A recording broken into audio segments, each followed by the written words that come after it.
స్థానిక సంస్థల ఎన్నికల్లో ఎక్కడైనా ఏకగ్రీవం జరిగితే ఆ ఇన్ఛార్జికి నో టికెట్ అని జగన్ చెప్పినట్టుగా ఇప్పుడు పులివెందుల్లో ఆయనకే ఓ పెద్ద జలక్ తగిలేటట్టుగా ఉంది. కూటమి ప్రభుత్వం ఎస్పెషల్లీ టీడీపీ పులివెందుల మున్సిపాలిటీలో కొన్ని వార్డుల్ని ఏకగ్రీవం చేయడానికి తీవ్రంగా కృషి చేస్తున్నట్టుగా కనపడతా ఉంది. మరి ఇప్పుడు ఏంటి, జగన్మోహన్ రెడ్డి ఏదన్నా ఒక్క చోటన్నా ఏకగ్రీవం జరిగితే ఆయన పోటీ చేయకుండా ఉంటాడా? యాక్చువల్గా ఇప్పుడు అసెంబ్లీకి వెళ్ళని కారణానికే ఆ సీటు ఖాళీ అవుతుందేమో, మళ్ళీ అక్కడ బై ఎలక్షన్ వస్తుందేమో అని అన్నట్టుగా పరిస్థితులు కనపడుతుంటే ఇప్పుడు పైపెచ్చు మూలిగే నక్క మీద తాటికాయ పడ్డట్టు ఈ ఏకగ్రీవాల గొడవ ఒకటి తీసుకొచ్చి ఆయనే ఉన్న ఆ గుండ్రాయిని ఆయన జేబులో పెట్టుకున్నట్టుగా అయింది. ఎలా ఉండబోతోంది పరిస్థితి ఈ వీడియోలో చూద్దాం. ఏంటిటా కుండబద్దలు కొడతా. నమస్కారం, కుండబద్దల ప్రేక్షకులకి స్వాగతం.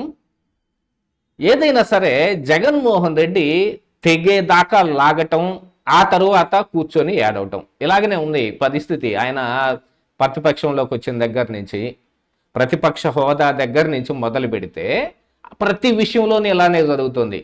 మొన్న మధ్య పులివెందుల్లో ఎంపీటీసీ ఎలక్షన్లు వచ్చినప్పుడు అక్కడ టీడీపీ పైచేయి సాధించగలిగింది. కాకపోతే ఏంటంటే ఇదంతా బలుపేం కాదు, ఇది వాపు లాంటిదే. అధికారంలో ఎవరుంటే వాళ్ళు మ్యానిపులేషన్లు చేస్తారు అనేది దాదాపుగా అందరూ ఒప్పుకునేదే. ఎందుకంటే గతంలో జగన్మోహన్ రెడ్డి కూడా అదే చేశాడు. ఎంటైర్ ఆంధ్ర మొత్తంలో ఏకగ్రీవాలు జరిగిపోవాలంతే, ఎక్కడ నామినేషన్ వేయటానికి వీలే లేదు అని. వై నాట్ కుప్పం అని అంబటి రాంబాబు కొంచెం జబ్బలు జరిసినట్టుగా గతంలో ఇలాంటి మున్సిపాలిటీ ఎన్నికలు వచ్చినప్పుడు, పంచాయతీలప్పుడు కుప్పం నియోజకవర్గంలో కూడా దాదాపుగా ఏకగ్రీవాలు చేసేసి కుప్పం కూడా కొట్టవతల పాడేశాం అని అన్నారు. మరి పొంగనూరు పుడింగ్ అని చంద్రబాబు నాయుడు అన్నట్టుగా ఆయన వచ్చి అక్కడ బాగా హల్చల్ చేసే ప్రయత్నం కూడా చేశాడు.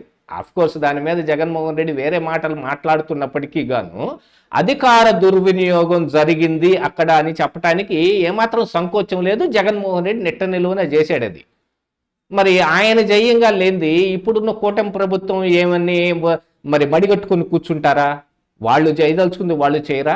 అందుకని ఇప్పుడు ఎగ్జాంపుల్గా చూపించటం కోసం ఎలా ఉంటుంది పరిస్థితి అనేది జగన్కి తెలిసి రావాలి అని అంటే పులివెందుల్లోనే ఏకగ్రీవాలు చెయ్యాలి.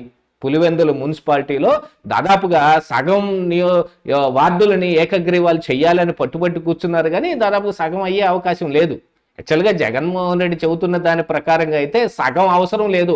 ఒక్క వార్డు అంటే ఒక్క వార్డుని ఏకగ్రీవం చేసినా కూడా ఆయన అన్న మాట ప్రకారంగా ఆయన అక్కడ పోటీ చేయకూడదు. వాళ్ళకి నో టికెట్ వేరే వాళ్ళకి ఇచ్చుకోవాలి. జగన్మోహన్ రెడ్డి పేరుని ఆయన కొట్టేసుకోవాలి. మరి తర్వాత భారతీ రెడ్డి పేరు పెట్టుకుంటారా, ఇంకెవరి పేరు పెట్టుకుంటారా, అది వేరే విషయం. ఆయన మాత్రం పోటీ చేయడానికి లేదు కదా. దీన్నే అంటారు ఎక్కడో ఉంటే తీసి ఎక్కడో పెట్టుకున్నారని. గూట్లో ఉన్న గుండ్రాయిని జేబులో పెట్టుకున్నట్టుగా ఉంది పరిస్థితి ఈ రోజున. అసలే మూలిగే నక్క మీద తాటికాయలాగుంది పరిస్థితి. ఇలాంటి జగన్ ఈ మాట మాట్లాడిన దగ్గర నుంచి వైసీపీలో తిరుగుబాటే మొదలైంది. ఎవరిస్తారు డబ్బులు? జగన్మోహన్ రెడ్డి. మరి ఆ పార్టీ ఫండ్లోంచి ఇవ్వచ్చు కదా. గతంలో చేసిన స్కాముల తాలూకు సంపాదన మొత్తం వాళ్లే కదా, ఆ చుట్టుపక్కల ఉన్న కోటరీ మొత్తమే కదా మింగేశారు. మరి గత అసెంబ్లీ ఎన్నికల్లో కూడా ఆ ఎలక్షన్లో ఆ డబ్బే కదా ఖర్చు పెట్టుకున్నారు. ఇప్పుడు మాత్రం ఎందుకు ఇవ్వరు అని అడిగేవాళ్ళు కొంతమంది ఉంటే, జగన్ ఇస్తే ఇక్కడ మేము పనిచేయటానికి సిద్ధంగా ఉన్నాం, మా జేబులోంచి అయితే ₹1 పెట్టలేమని. పరిస్థితి మొత్తం ఎలాగుంటే చాలా ఏకగ్రీవాలు జరిగే అవకాశం ఉంది. ఎందుకంటే కేవలం జగన్మోహన్ రెడ్డి ఒక్కడే అన్ని చోట్ల చూసుకోలేడు. అందుకనే కదా ఇన్ఛార్జీలను పెట్టింది. 175 నియోజకవర్గాలకి 175 ఇన్ఛార్జీలు ఉండేది. అందులో కొంతమంది ఎమ్మెల్యేలు ఉన్నారనుకోండి, ఆ ఎమ్మెల్యేల మాట కూడా ఏ వైసీపీ నాయకుడు వింటున్నట్టుగా ఏం లేదు. కింద స్థాయిని కార్యకర్తలు ఆ వైసీపీలో గెలిచిన ఎమ్మెల్యేని ఏమాత్రం పట్టించుకోవటంలా. అక్కడున్న టీడీపీ నాయకుడు ఎవరు, అతని ద్వారా మనకి ఎలాంటి లబ్ధి చేకూరుతుందని కూటమి నాయకులను పట్టుకుని వేలాడే వాళ్ళు ఈ రోజున చాలామంది వైసీపీలో ఉన్నారు. కూటమి నాయకులు కూడా గతంలో వైసీపీ ఎంత సంపాదించుకోవచ్చు, ఎన్ని రూపాల్లో సంపాదించుకోవచ్చు చూపించింది కాబట్టి ఆ రుచి వీళ్ళకు కూడా తెలిసి ఇప్పుడు మళ్ళీ కొత్తగా మనం రూట్లు వేయటం ఎందుకు, ఆల్రెడీ వేసిన రూటు వాళ్ళే ఏదో సంపాదన చేసి మనకు కొంత ఇస్తారు కదా అని మొత్తం వాళ్ళకి అప్పచెప్పున్నారు. అందుకని కార్యకర్తలు దాదాపుగా చాలా మంది కూటమి నాయకులు ఎనికిడతకి వెళ్ళిపోయారు. అంటే దాదాపుగా స్థానిక సంస్థలు వస్తే గనక పంచాయతీలో, మున్సిపాలిటీలో, లేకపోతే ఎంపీటీసీలో, జడ్పీటీసీలో వస్తే అభ్యర్థులు నిలబట్టడం కూడా కష్టమేనన్నట్టుగా ఉంది.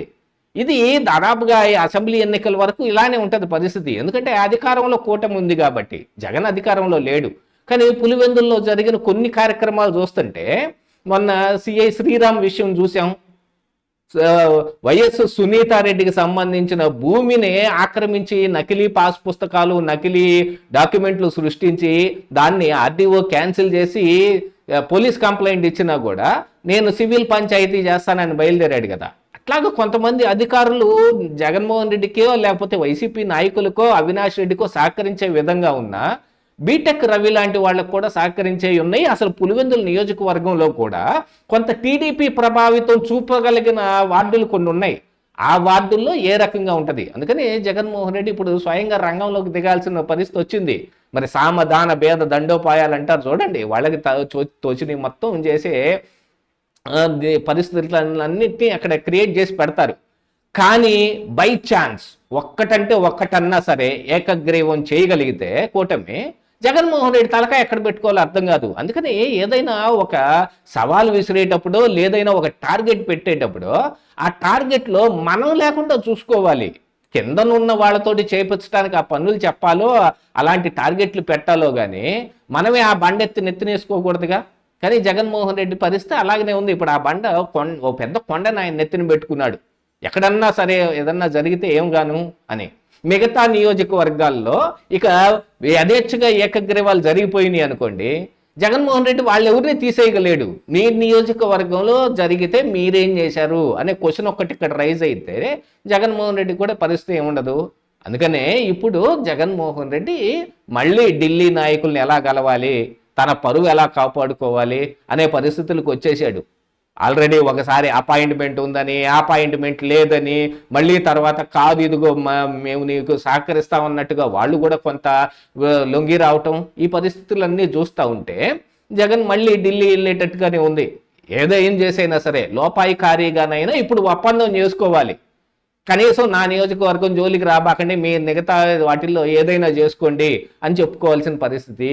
కానీ మరి అక్కడ ఉన్న నాయకులు మరి ఎంతవరకు దీన్ని యాక్సెప్ట్ చేసి ఏకగ్రీవాలు కానియకుండా ఆపగలుగుతారు? అలా కాదు అని అంటే ఇప్పుడు లోకేష్ పంద కొంచెం వేరుగానే కనపడతా ఉంది కదా. చంద్రబాబు నాయుడు అంత మంచోడు కాదండి లోకేష్ అన్నట్టుగా ఈరోజు ఆయన పరిస్థితి ఉంది. లేదు, చేసి తీరాల్సిందే, నయానా భయానా మీరు ఏం చేసైనా సరే, జగన్మోహన్ రెడ్డి చేసిన పని అయినా సరే చేసి మీరు అక్కడ ఏకగ్రీవాలు చేయండి అని అంటే గనక ఏమవుతుంది? జగన్ పరువు ఏం కావాలి? అందుకనే జగన్కి ఒక పెద్ద జలకు తగిలే విధంగా ఇప్పుడు పరిస్థితులన్నీ పరిణమించాయి అని చెప్పుకోవడానికి ఏమాత్రం సంకోచం లేకుండా అయిపోయింది. కానీ వైసీపీ పరిస్థితి ఎంత దారుణంగా అవుద్దని ఎవరైనా ఊహించారా? ఇదే ఈరోజు కుండబద్దలు.